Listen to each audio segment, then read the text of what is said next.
la parole aux policiers de terrain. Nicolas Puchot, dans vous, ce que vous vivez, et ce que vous avez constaté hier soir, est-ce que vous aussi, vous dites « attention, c'est inflammable » ? Mais c'est tout du moins préoccupant. Ce qui est sûr, c'est que les deux situations ne sont absolument pas comparables.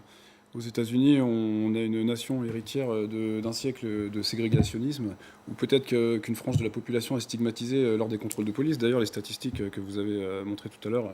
On va y venir, sur le fond, en comparaison des deux situations, mais donc dans ce que vous disent vos collègues, qui étaient peut-être à la manifestation d'hier... Alors, c'est vrai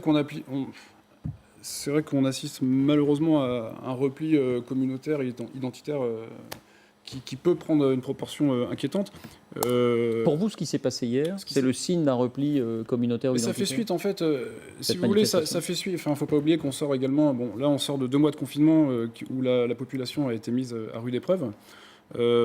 Juste avant, on a vécu plus d'un an, enfin un an de gilets jaunes. Voilà, donc, si vous voulez, j'ai l'impression que ces faits divers, ces accidents dramatiques cristallisent encore un peu plus toute la frustration, toute la rancœur de la population, et notamment à l'égard des forces de l'ordre, puisqu'on est considéré comme étant le bras armé de l'État. Donc, si vous voulez, on est en première ligne face à toutes ces rancœurs, toute cette aigreur, quoi. Alors, particulière, il avait dit oui, les policiers, c'est la police républicaine, mais quand il y a des débordements, ces débordements sont sanctionnés. Un mot là-dessus, peut-être, Nicolas Pucheux. Volontiers. Si la question qui est posée, c'est de dire y a-t-il des policiers racistes ? La réponse est oui, naturellement qu'il y a des policiers racistes. Si la question qui est posée, c'est y a-t-il des policiers violents ? Naturellement qu'il y a des policiers violents. La police est à l'image de la société et l'homme est imparfait par nature. Si maintenant, le danger des propos qui viennent d'être tenus, c'est de vouloir faire croire que cette violence est systémique, qu'elle est institutionnelle, et que finalement, quand les policiers sont recrutés, triés sur le volet, on assimilait à une bande de fascistes, xénophobes, homophobes et alcooliques, pourquoi pas, parce que c'est ça qu'on entend à chaque fois.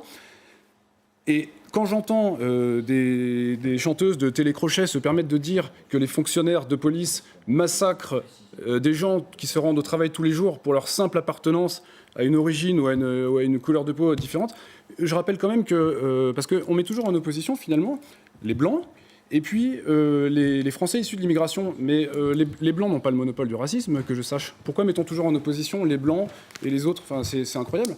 Et donc faire croire qu'on est dans quelque chose de systémique est dangereux et ne fait qu'attiser les braises aussi. Peut-être sur les contrôles aux faciès, parce que c'est un point de fixation, c'est vrai, énorme. Alors, comment expliquer ces contrôles aux faciès qui semblent viser d'abord et surtout une certaine partie de la population ? Écoutez, je vais essayer de vous parler de choses que je connais, mais j'ai exercé pendant 15 ans sur la voie publique, et donc j'ai procédé à des centaines de contrôles.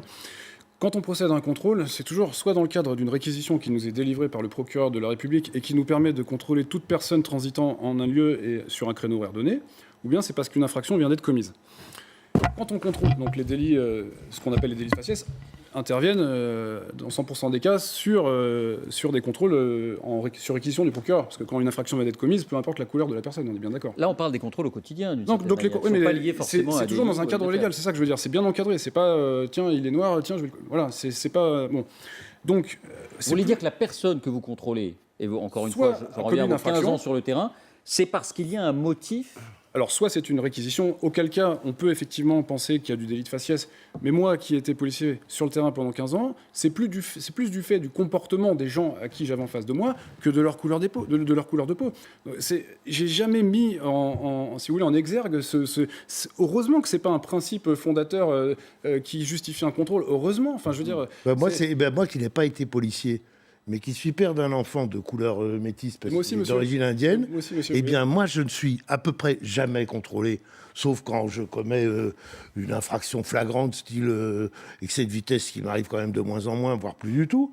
En revanche, mon fils, lui, du fait de sa couleur de peau, il se fait sans arrêt demander ses papiers, les papiers du véhicule, les papiers du deux roues, sans arrêt. Et donc, il y a quand même bien un contrôle beaucoup plus systématique à la couleur de peau, même si on n'a pas été policier, on a été contrôlé ou pas contrôlé. Je fais peut-être figure d'exception, mais je vais juste, en 2 secondes, sans vous raconter ma vie, je suis avec une femme de couleur, mon fils est métis, et la première chose que me répond un individu de couleur quand je le contrôle, c'est « Pourquoi tu me contrôles ? C'est parce que je suis noir ».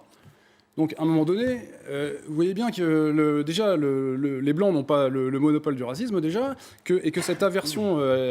voilà, donc, vous voyez, on vous posait la question directement. Est-ce que le fait que le fils d'Olivier soit contrôlé beaucoup plus que lui, c'est une coïncidence? Eh ben je le déplore. Sincèrement, je remets pas en cause les propos de monsieur, puisque c'est vraisemblablement factuel. Je le déplore. Et en tout cas, moi, en tant qu'encadrant, puisque je suis encadrant sur le terrain, je n'ai jamais procédé de la sorte. Et si j'ai pu observer des comportements déviants, parce que j'en ai observé, encore une fois, je ne nie pas ce qui est factuel, je les ai toujours condamnés et réprimés.